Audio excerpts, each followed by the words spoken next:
everyone. Thanks for joining us. Today, we are going to talk about how a mobile app can help you with healthy church engagement. You will hear from real churches on how they use Aware3 to engage their congregations and see real examples on how a mobile app can be used in all aspects of church engagement. We'll actually be focusing on 4 different dimensions of church health: communication, participation, giving, and relationships.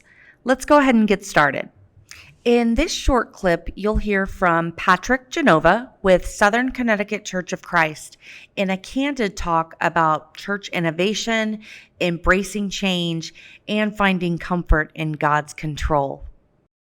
The guy who leads our church, his name is Jeff. He's our lead minister here. And he just felt like, we needed to be innovative, and we needed to also figure out ways that we could communicate with people quickly and give people access to things immediately. And so that was the initial thought, is that, we live in this world of emails and GroupMes and the WhatsApps and everything. And so a place to kind of consolidate a lot of that and make life a little bit simpler.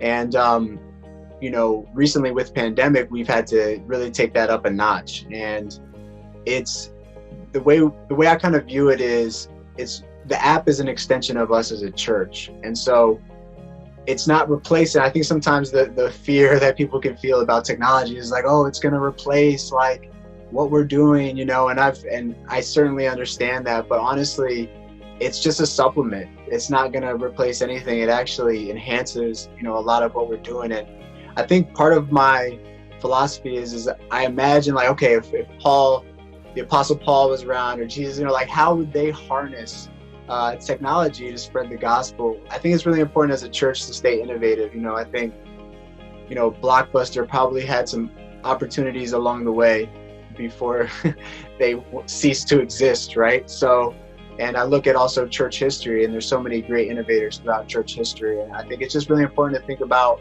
we have all these great tools at our disposal, and how can we use these to encourage people, to show people God, to help facilitate great Bible study and also outreach. So those are a lot of things that go into our philosophy with the app. So as he mentioned, an app isn't necessarily meant to replace your in-person engagement, but a mobile app can help you bridge the gap. One of the most used ways is through your ability to live stream your services through an app with us through any provider. You can use YouTube, Vimeo, Facebook, church online platform, anybody else you like within an Aware3 app, all without the need to log in to the streaming provider site. So when people aren't able to come to church, they can still watch your sermons from anywhere in the world. Or maybe you have a pre-recorded message you'd like to send to your congregation. You can do that too. Or even give people one centralized place to watch video, fill out sermon notes, submit prayer requests, and more. Check out our interactive video feature that allows your member to complete multiple actions while watching video. First dimension of church health we'll talk about today is participation. How to extend engagement beyond Sunday.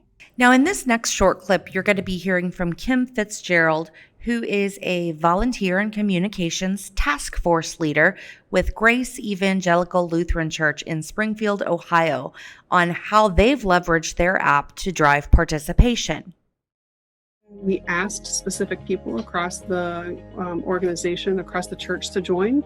We wanted to get a variety of ages represented. One of the gentlemen that was on the team is actually, I think he's 87. From him to my son, like at that point, I think my son was 13, and he came along and brought the young generation, words to the meeting. So we talked about, the things that we needed to do for communication, and one of the things that we came up with was we needed to create an app for people to connect during the week, and for people to connect, and for the church to connect with people outside of Sunday. So I would say in our church, we have a lot of volunteers. People, we have teams that do things like decorate the church on the weekend after Thanksgiving for Christmas. They call it the Hanging of the Greens team, right? This year, we actually had to ask for people to help. because a lot of the people that normally serve on that team were not ready to come back in person yet. So it definitely was a different year. And when it came to actual Christmas Eve services, normally you have to go a half an hour early just to get a seat. And this year we didn't fill the church, but the online presence was big. So, people are finding the way to connect in their own way and, and how they feel safe. But it was absolutely different this year, just because you don't look around the church and see, so many people. It takes a lot of effort up front, to build that, to build a really good base of how you're going to get people to volunteer and connect to volunteering opportunities on your app. But it's worth it because once you have that base built, it's easy to connect with people and connect people to their opportunities to serve. It only takes one little push notification to say, hey, this just came up and I need help on Friday. And people can just respond right there on the app, the smartphone that's always in their hand, and say, you know what, I'm available on Friday and I can help to volunteer. So it's so easy compared to the way it used to be. It used to be, a phone call or, and even with a one call where it called everybody, then someone had to be there to respond and receive all the phone calls that came back. Now, with the app, it's so easy to volunteer and to receive those volunteers for the coordination piece of it. So how can a mobile app make it easier for people to participate? Really by making it easy for people to find out about groups, events, volunteer opportunities. Also making it easier for them to check in or fill out forms, or maybe submit prayer requests or connection cards as well. Also, you can make it really easy for people to attend and stay connected with their small groups or prayer meetings through the app. You can even link a Zoom meeting. Simplify and centralize. Make things easy on yourself and your people. That means centralizing information as much as possible, communicating clearly and regularly, as well as cutting down steps where applicable. Having one go-to place where members know they can always find service and event details, spiritual as well as logistical resources, small group information, and more. Plus, having one hub for all info will reduce confusion and the number of questions you and your staff will field. Now that you've got people participating in groups, events, and volunteer opportunities, you'll want to leverage your app to communicate with not only those individuals, but your entire church. In the next couple of clips, you'll hear Creative Arts Pastor Connor from The Gathering KC talk about in-app communication. So a little bit about our congregation. We are in Independence, Missouri, and in Blue Springs, Missouri. We're a Baptist church. For the most part, we have a wide variety of ages and of socioeconomic status and demographics, and so it's pretty intergenerational. We have quite a few older folks in our church, and we have younger ones, and so it's an exciting thing, and it's also an interesting thing just to be able to minister to the people where they're at. So for us as a church, even before we were with Aware 3, for communication, we've always used email quite a bit. But what we noticed as we started to increase our texting, and then when we'd announce and just encourage people to download the app, was that we had about 200 more people on our, specifically the text to the phone number list, than we did on our email list. And I noticed that if we sent out a text, action happened almost immediately. We were like, hey, sign up for service, and we might have 20 or 30 people sign up in the next 5 minutes after that text message hits, as opposed to if an email gets sent out, maybe 1 or 2 people, because they may or may not open that email. And so For us, it was just how can we diversify our communication? So usually what we do is if it's a major push that we really want everyone to get, we do both a push in the app and we do a text message. And we try to, we look at doing about 2 a week if we can, somewhere in that 8 to 10 a month. And whether that's a mission opportunity or just saying, hey, don't forget about service, we'd love to see you. You can tune into the live stream, you can do that. One of the things I do with my creative team is I'll send out push messages from time to time and send it out through the app just to remind them, hey, you can listen to music on Planning Center. We've integrated Planning Center into our app so that they can actually access it through it in our resources block. And so they can go into that, they can log into Planning Center if they want to and see what's going on. But for us, we use it as one of our primary tools of communications because we've seen that it's pretty effective.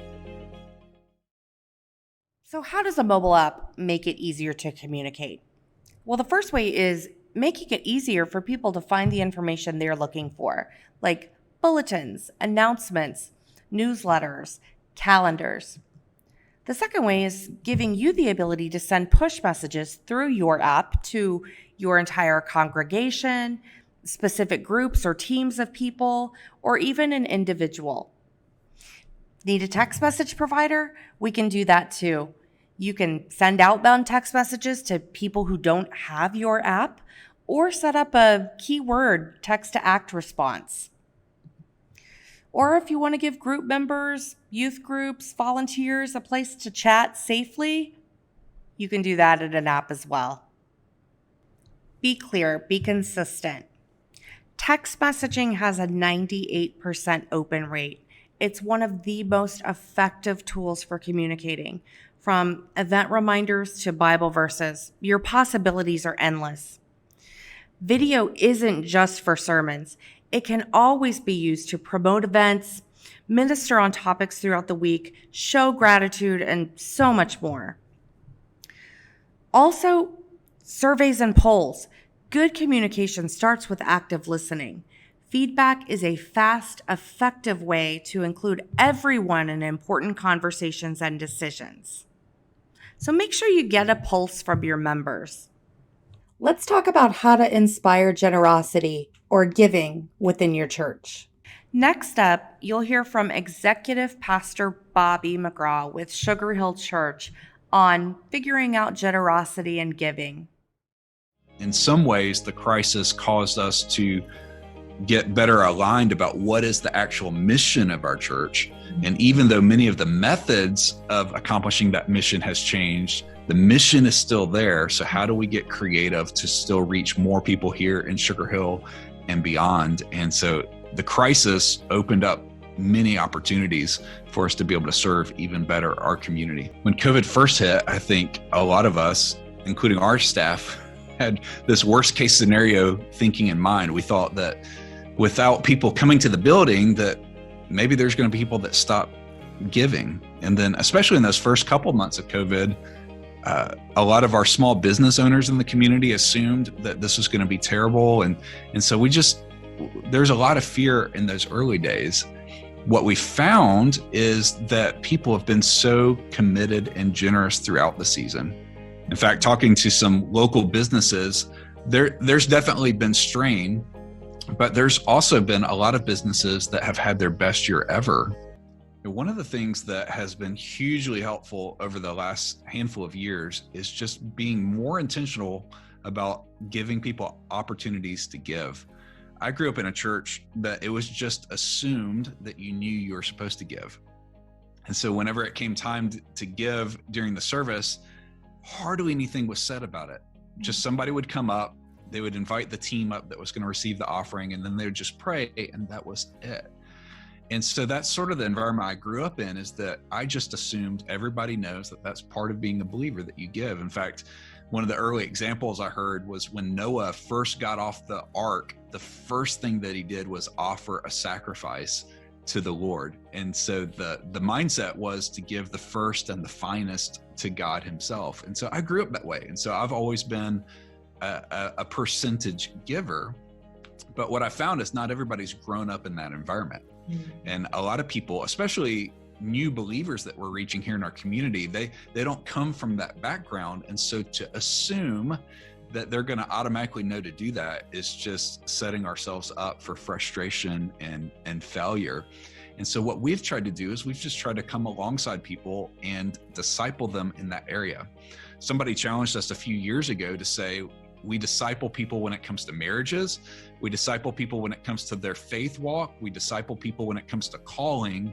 So why in the world would we not disciple people in the area of giving? Jesus himself talks so much about finances and what people do with what they have. And so for us to ignore that or to not talk about it is we're giving up an opportunity to walk with people. So, how can your mobile app make it easier to give? Well, by offering multiple ways for people to give beyond offering plates, envelopes, donation boxes. People could set up a one-time or reoccurring gift. Use text to act to your advantage. Text the word give to 816-760-2684 to see this feature in action. Need fundraising pages? We've got crowdfunding campaigns. And of course, we offer online giving for your website, social media, emails, and outbound text messages too. Not to mention providing your congregation with the ability to manage their own gifts in-app or see their gift history. Lean on and invest in your people. Your people are full of potential, love, as well as generosity just waiting to be shared. Tap into the gifts through campaigns, roles, partnerships, and more. Be creative in your ideas of collaboration and generosity. In these final few minutes, I'll show you some tips and tricks from real churches on how they've created real-life, deep, meaningful relationships with visitors, members, and guests. Here's just a few examples of how our church partners use their apps to be able to meet people where they are. You can actually check these out on our YouTube channel under our Hybrid Church series. You'll see how Southern Connecticut Church of Christ uses their app to be able to invite a friend to church. Canton Nazarene has Spotify in their app. Solano Valley uses it for Zoom groups. Novation listens to podcasts, and Christ Community Church of the Nazarene has worship songs, lyrics, as well as virtual communion. Engage with your congregation and community. Look local and connect. From partnerships to outreach, going local will be fruitful in the future. Whether it's partnering with schools near to you to reach youths or supporting local businesses, community is taking a new shape post-pandemic. This gives your church a chance to deepen their roots, serve their surrounding neighborhoods, and expand your impact.